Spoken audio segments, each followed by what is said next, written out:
Občas sa cítim ako neviditeľná. Nejde o to, že by som nemala priateľov, skôr o ten pocit. Ten pocit, kedy máte v hlave myšlienku, prečo práve ja. Naozaj sa snažím, hľadám návody, ako byť lepšia, ako zapôsobiť a byť niekto, nie iba tieň. Nechápem, prečo práve ja. Prečo vyzerám, ako vyzerám a nemám tvár ako všetky tie pekné ženy. Nečudo, že o mňa nikto ani nezakopne. Nikdy nebudem pekná. Len zbytočne zaberám priestor. Všade, kam sa pozriem, vidím fotky. Fotky nádherných dievčat v časopisoch, na billboardoch, v seriáloch. Potom sa pozriem do zrkadla, no nevidím krásne dievča. Vidím nevýraznú, bezvýznamnú šedú myš.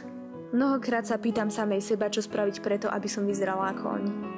Nemám okolo seba tým stylistov ani štúdio, kde by zo mňa urobili modelku. Mám len svoj výzor, svoje pocity. Čo robím zle, v čom je môj problém? Čo ak je to všetko inak?